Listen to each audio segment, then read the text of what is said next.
Bonjour, je m'appelle Alexandre Tchéky, je suis ébéniste et créateur de meubles. Ouais. J'ai découvert ce métier de façon assez mystérieuse. Le souvenir est assez vague dans ma tête puisque je n'étais pas du tout orienté vers ce type de métier-là. Dans la famille, il y a personne qui est trop manuel. Donc, ce n'était pas spécialement un exemple familial. Euh, j'ai aucune idée de quel a été le déclic, si bien que lorsque je me suis inscrit dans une première école d'ébénisterie, je suis belge, donc j'ai été faire ma formation en France. Le professeur qui me faisait passer l'entrevue pour ma candidature m'a demandé est-ce que tu pourrais me définir juste l'ébénisterie? Je me suis retrouvé devant lui, 700 km plus loin que chez moi, pour une entrevue, savoir si j'étais pris dans cette école ou pas, qui semblait être très très bonne. Et j'ai pas su les répondre. Donc j'étais là pour une raison que je n'arrivais pas à expliquer. C'est un peu bizarre comme affaire, ouais. Et puis j'ai su très très vite, une fois que j'ai commencé cette école, parce que malgré tout, je pensais que j'avais complètement raté cette entrevue. Malgré tout, ils ont quand même accepté ma candidature. Et par la suite, ben, je me suis rendu compte que c'était vraiment quelque chose qui m'intéressait énormément.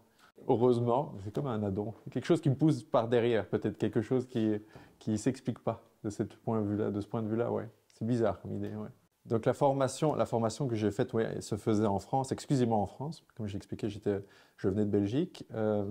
J'ai suivi un parcours qui est assez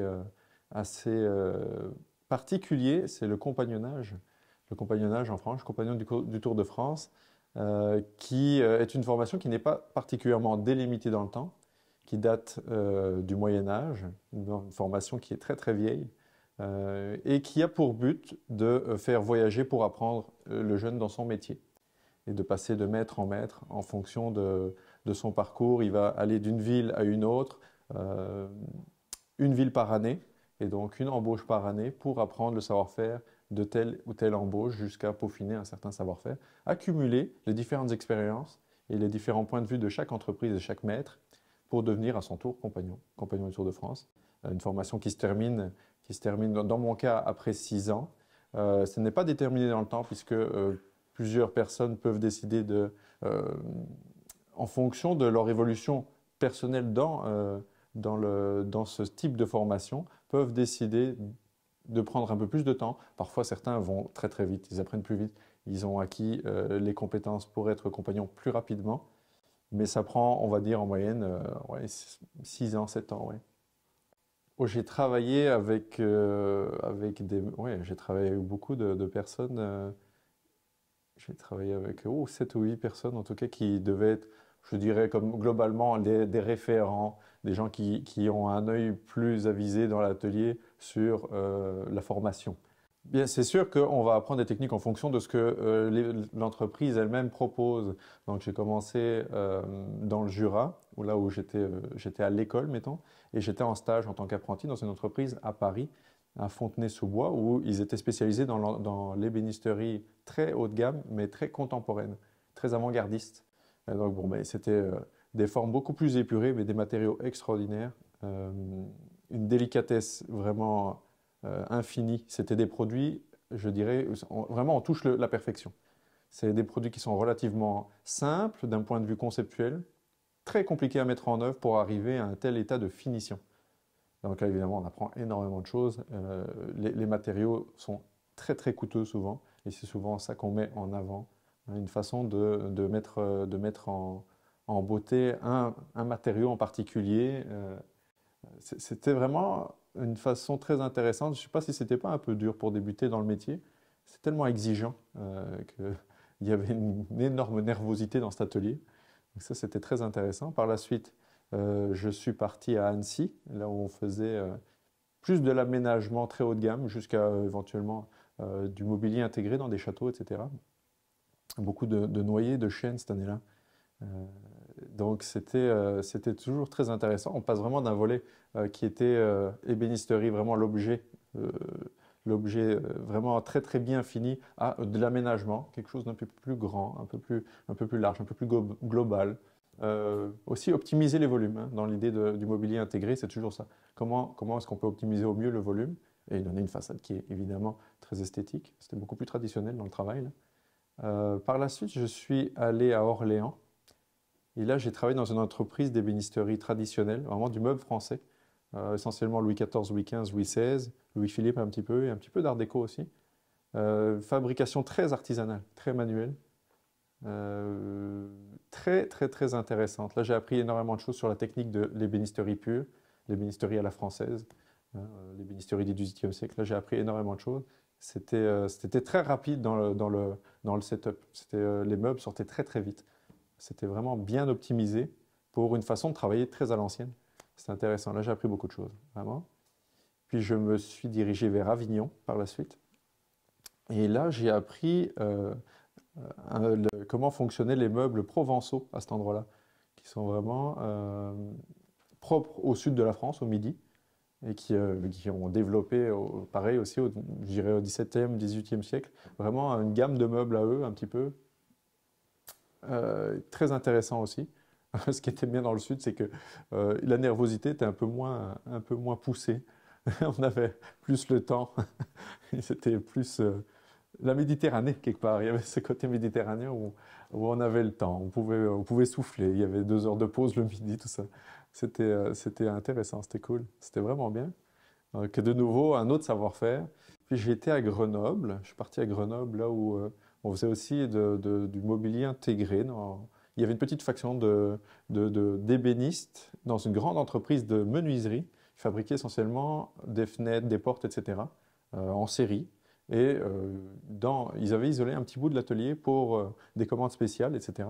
Et là, j'ai fait énormément de choses intéressantes, vraiment des choses vraiment spéciales, mais ça allait toujours avec des très gros chantiers. Donc, c'était des petites, je dirais, des petits électrons d'un chantier en disant, ben, puisque vous faites tout ça, est-ce que vous pourriez faire ça aussi? C'était pas une banque d'accueil ou ce genre de choses. J'ai eu une super main courante débillardée à faire, donc une main courante sur un escalier courbe à cet endroit-là. C'était vraiment, j'ai eu la chance d'avoir plusieurs choses vraiment sympas. De temps en temps, c'était un peu moins intéressant. C'était vraiment un peu tout venant. C'était des beaucoup plus gros chantiers. Donc une autre façon aussi de penser d'un point de vue volume.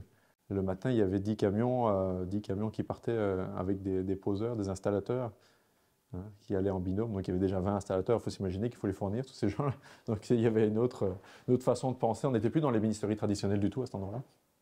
Mais ça n'empêche que la technique pouvait quand même apporter quelque chose aussi à cet endroit-là, vraiment. C'était apprécié, c'était vraiment apprécié. Et puis, je suis allé travailler dans le Jura, à Poligny, dans une entreprise de coffrets. J'étais spécialisé dans les coffrets. C'est une entreprise de tabletterie. On ne fabriquait que des coffrets. On ne fabriquait pas du meuble. C'était vraiment des coffrets.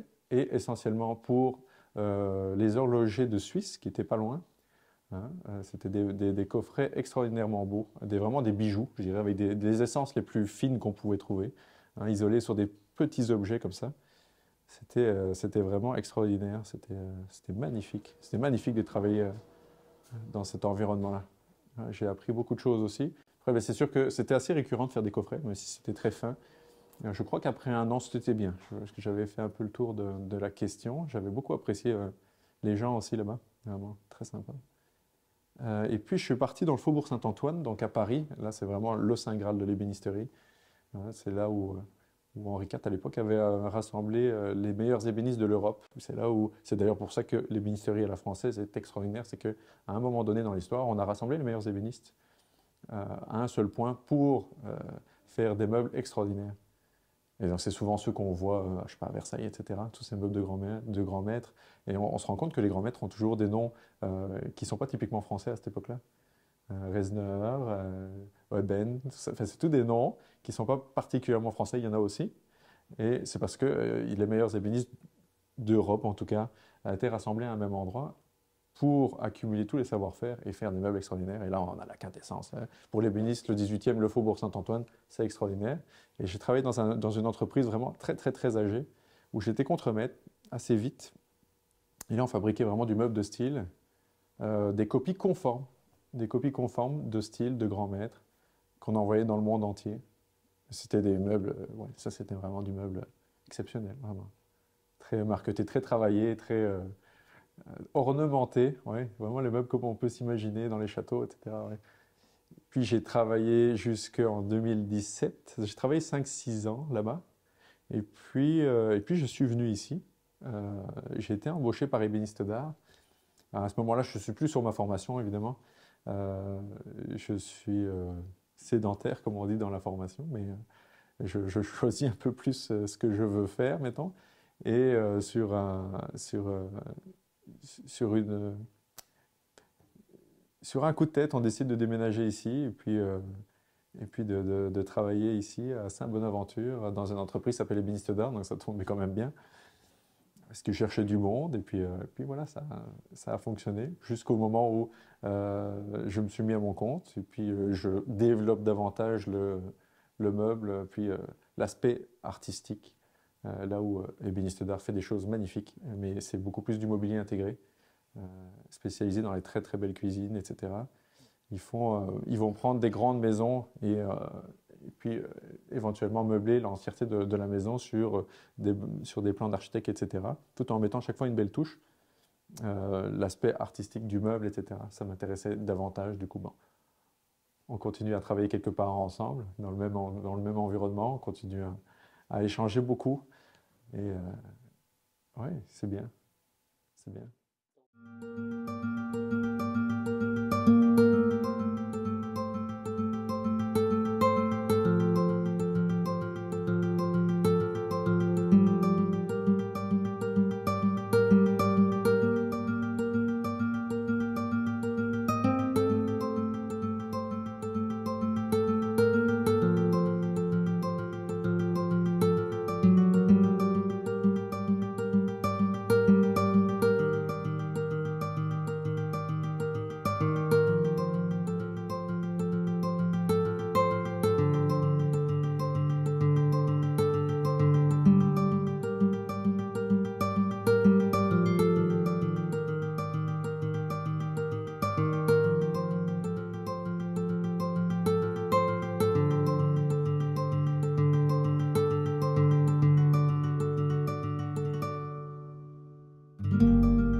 Mais mon style, il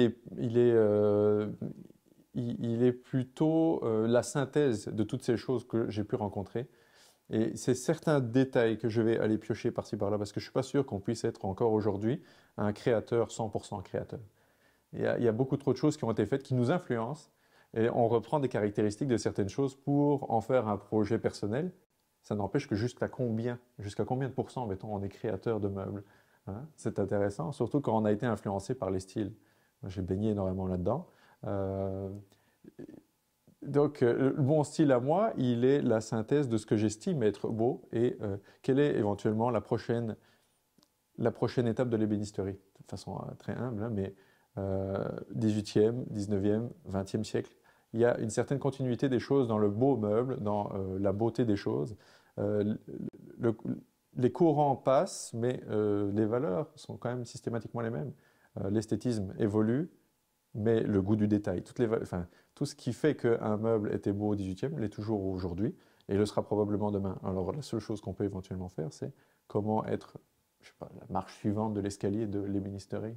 Et c'est ça un petit peu c'est un petit peu l'idée, parce que le style peut être parfois très contemporain, mais j'ai des clients qui vont éventuellement demander des choses qui se rapprochent du style, et on peut influencer la vie du client vers quelque chose qu'on estime être beau. Ça reste quand même de la création, mais on est quand même influencé beaucoup par le style. Donc jusqu'à combien? On prend les ingrédients, on n'invente pas les ingrédients. Oui, bien écoute, oui, c'est vrai que je pense que quand même pour un grand cuisinier, il est nécessaire d'avoir les bons ingrédients pour faire un bon plat. Donc ben, on part évidemment avec la sélection des matériaux, dans mon cas, qui est très très important parce que elle va avoir cette sélection va avoir un impact sur la durabilité du produit, du meuble en question. Hein. Si on choisit correctement ces matériaux, ce sera forcément plus durable, je pense. Et d'un point de vue esthétique aussi, évidemment. Moi, je travaille énormément avec du plaquage de bois précieux, qui me permet de faire une ossature en bois un peu moins noble et la replaquer à ma guise pour lui donner vraiment un aspect très esthétique. Donc après, c'est sûr qu'il y a énormément de bois précieux. Ils sont très très dispendieux. Il y a quand même un grand éventail encore. C'est certain que c'est des ressources qui s'amenuisent un petit peu comme un discours qu'on peut entendre régulièrement aujourd'hui sur cette planète. Il y en a de moins en moins, le prix augmente, c'est comme ça. Mais les beaux produits ont toujours coûté très cher. Et c'est certain que avoir la connaissance du bois précieux peut amener à faire évoluer énormément un projet dans son esthétisme, je pense vraiment. C'est avoir l'idée de, si je dessine ça, il faut qu'il soit dans tel bois. Par exemple, ici, on va parler de ces œuvres-là, c'est du palissandre, un type de palissandre, il se marie parfaitement avec ce projet-là. C'est tel bois avec telle caractéristique sur tel projet. Ça, c'est très intéressant, c'est très important. Ça n'est pas du tout la même chose avec un autre bois. Ça rend complètement différent. Oui. Bon, mais c'est sûr que le processus créatif naît toujours d'un besoin, je pense. Alors qu'il y a quelqu'un qui va apprécier éventuellement ma façon de travailler, va me contacter et me dire, mais j'aimerais bien que tu répondes à tel problème. On appelle ça un problème, parce qu'il n'y en aurait pas vraiment un, mais on aurait toujours voulu, je sais pas, une bibliothèque, on a toujours voulu quelque chose, ou un bureau, ou une table à manger, ou quelque chose comme ça. Et toi, qu'est-ce que tu vois? Et toi, qu'est-ce que tu... Et là, ça, c'est vraiment très intéressant parce que alors, du coup, on peut se déplacer, voir l'environnement, etc. Et ça influence beaucoup le caractère des gens aussi. Le caractère des gens. Donc, il faut absolument qu'on se rende compte. Et puis de là, quand on s'imprègne de tout ça, je crois que le processus est déjà beaucoup plus délimité. En tout cas, la voie à prendre, je crois que oui. En tout cas, j'ai pas eu une seule fois un dessin, parce que j'ai fait tout ça à la main, donc ça prend du temps. Donc il vaut mieux être quand même sur la bonne piste assez vite. J'ai jamais eu de... Non mais là, c'est pas du tout ça, quoi.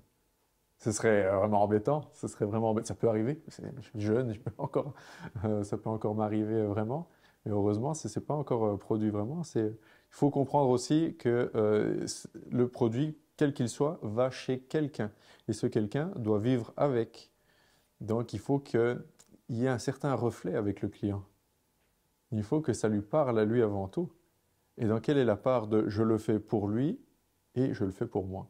Et donc il y a ce beau compromis, je dirais, entre les deux. Et c'est ce qui permet aussi de diversifier énormément les choses parce que la plupart des gens qui vont me contacter, c'est des gens qui ne trouvent pas chaussures à leurs pieds dans le commerce. C'est déjà des gens qui veulent des choses assez spécifiques. Et donc, pour ça, il faut avoir, je pense, une grande bibliothèque à proposer. Il ne faut pas se cantonner dans un style, le mien, je fais ça, machin. C'est, OK, on va aller chercher dans les caractéristiques, mettons des années 30. Là, j'ai un client qui aime beaucoup ça. Et comment est-ce qu'on peut faire entre le compromis de ben, les années 30, c'est passé, c'est défini. Hein, le style a été beaucoup travaillé avec des gens géniaux. Et comment le réapproprier éventuellement et comment le moderniser pour qu'il soit actuel aussi. Hein, comment est-ce qu'on peut actualiser aussi un meuble? Hein, parce que les besoins ont quelque peu changé. Il y a des meubles qui ont disparu, hein, notamment ceux de toilettes, etc. Euh, les petites dessertes pour écrire à la plume, etc. Bon, ben, il y en a moins, hein. On en fabrique moins, c'est moins un besoin. Ok, mais les besoins aujourd'hui sont ceux-là. Donc si les designers, mettons des années 30, avaient dû se pencher sur la question de ça, comment est-ce qu'ils l'auraient, eux, résolu? Et ça, c'est intéressant. On peut se mettre un peu dans la peau de...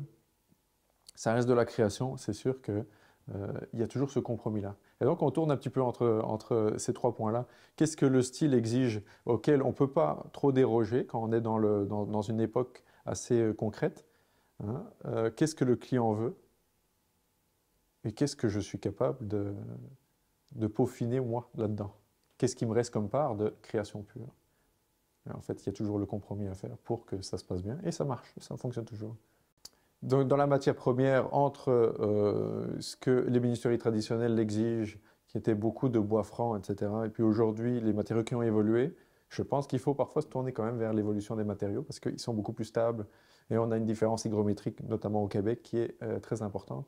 Donc, l'hiver va être très sec, les choses vont sécher, tout le bois va sécher et donc se rétracter, c'est ce qui peut avoir aussi des effets assez vilains sur l'esthétisme d'un meuble, hein, parce qu'un joint de tiroir trop large ou de porte, etc., c'est pas très agréable. Et puis l'été, il va gonfler, il va se gorger d'eau, et là, parfois, on a le contre-problème, c'est-à-dire le tiroir qui ne s'ouvre plus, ou la porte qui ne s'ouvre plus non plus. Donc comment est-ce qu'on peut pallier à ça? Ben, c'est bien, des ingénieurs se sont posés les questions sur les matériaux, ont fait l'évolution de ça. Et donc toute cette partie-là peut, l'évolution des matériaux et notamment des panneaux, etc., qu'on voit beaucoup, euh, peut être traitée de façon traditionnelle. Ça, c'est intéressant. On peut toujours travailler de façon traditionnelle avec ces matériaux-là. Tout ce qui est façade, notamment les plaquages, etc., ça, c'est toujours très traditionnel. Ça, là-dessus, il n'y a pas beaucoup d'évolution. La marqueterie, etc., c'est toujours à peu près la même chose qu'à une certaine époque. Donc, on va dire que la coquille a changé un petit peu, mais ce qui l'embellit, ce qui va par-dessus, est resté assez traditionnel. Ouais. Donc, du coup, on a quand même le cachet un peu, je dirais, de l'ancien, ou en tout cas la qualité du travail à l'ancienne, tout en ayant un meuble qui est adapté d'un point de vue matériaux à son époque. Ça fait partie de la formation, donc on apprend beaucoup de nos maîtres, et puis l'engagement, c'est de retransmettre. Donc ça, c'est un devoir, mettons. Ça, il faut le faire. Ça a déjà été fait. J'ai déjà accueilli des jeunes ici, qu'on avait accueillis à l'époque au sein des bénistes d'art, parce qu'on y travaillait. C'était très intéressant, c'était vraiment très, très sympa. Et puis, à mon avis, ça va continuer à se faire, parce que la retransmission, comme je disais, c'est un devoir. Que ce soit par le biais de cette formation ou une autre, je crois qu'il faut absolument. Parce que sinon, on perd beaucoup de choses et je crois que c'est très embêtant de perdre certains savoir-faire parce qu'ils ne sont jamais ils ne doivent pas se perdre parce qu'ils sont toujours en adéquation avec l'époque.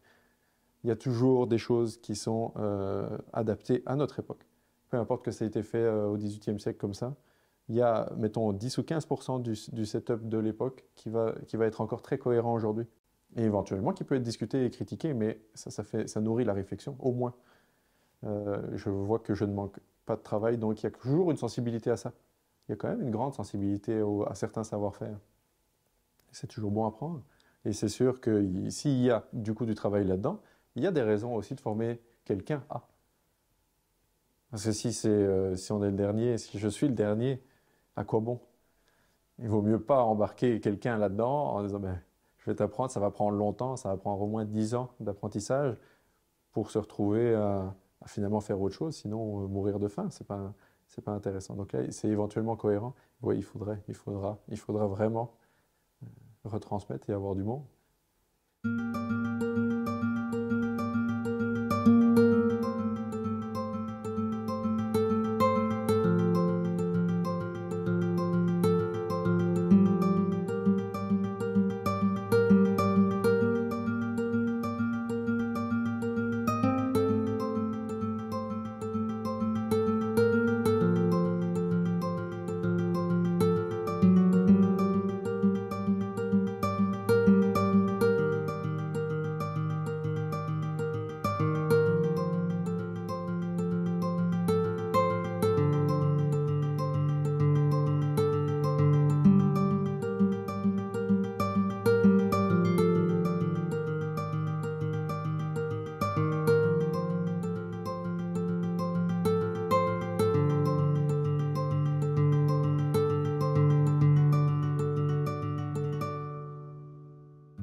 Ouais, c'est sûr que on est arrivé au Québec particulièrement bien accueilli par Dominique Odile que vous avez rencontré, qui m'embauchait à l'époque. Donc ça, c'était déjà une entrée en matière assez réussie. Ça facilite énormément les choses d'avoir quelqu'un hein, qui est là pour prendre soin de nous au moment d'arriver. Ça, c'est très apprécié, évidemment. Et puis, c'est certain qu'en vivant d'un côté en Europe, euh, notamment les 5 dernières années à Paris, et arriver dans le centre du Québec, où il y a beaucoup plus de volume, je dirais, beaucoup plus de calme aussi, c'est difficile de ne pas faire la comparaison. Et je croyais qu'en étant francophones tous les deux, ce serait très simple, mais je crois que d'un point de vue culturel, enfin, il y a beaucoup plus de subtilité que ce qu'on pourrait croire.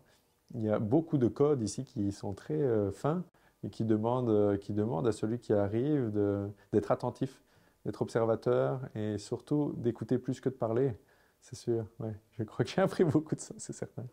On, on voit que c'est une autre population avec une autre histoire, une autre culture, très belle culture. Et l'adaptation est nécessaire dans le sens où c'est un apprentissage en tant que tel. Ouais. C'est sûr que sur le long terme, il faudra voir. Je sais que j'ai encore de la famille aussi en Belgique. Sur le long terme, est-ce qu'il va falloir fragmenter un petit peu mon temps pour passer du temps avec notamment mes parents qui vieillissent aussi, hein, qui vieillissent aussi. Puis ouais, donc peut-être un pied de chaque côté de l'océan. On verra. J'ai du mal à me projeter. J'ai du mal à me projeter, pour être honnête. Ouais. Je prends les choses un peu comme elles viennent. C'est difficile aussi d'établir, quand on vend des produits comme ça, euh, il n'y a pas une grande nécessité à acheter de l'ébénisterie d'art. Il faut l'entendre, ça. On répond à des désirs, à certains fantasmes, etc. Mais ce n'est pas un grand besoin. Je ne réponds pas à un besoin comme un agriculteur le fait avec son champ. Donc il y a ça aussi. Donc il faut laisser les choses venir un petit peu de là où elles peuvent venir et s'adapter, être un peu souple. Et puis éventuellement, se laisser un peu porter comme ça, ouais. C'est ça. Donc pas trop de plans sur la comète parce que je crois que c'est la meilleure façon d'être déçu. Je crois que c'est la meilleure façon d'être déçu que d'avoir trop d'attentes, de vouloir trop dessiner le futur. Je pense pas que ce soit opportun. Je ne fais pas particulièrement de très gros projets à venir, en tout cas pour l'instant. Il y a des beaux ouvrages ouais, en attente sur une certaine liste. Ça va vraiment bien, je dirais. Ça va très bien. Des belles choses, vraiment des belles choses, avec des gens intéressants à côtoyer aussi. La relation avec les clients, c'est toujours très intéressant. Euh, c'est des gens mais qui partagent une certaine forme d'intimité, parce qu'on doit rentrer un petit peu vraiment dans leur univers jusqu'à un certain point pour répondre au mieux, euh, je dirais, à l'attente. Donc c'est toujours systématiquement une rencontre assez intime. Et ça, c'est très intéressant. Ça fait partie du métier. Et c'est une belle facette de ce métier-là, je dirais. Mais pour l'instant, rien de particulier, si ce n'est des beaux jours.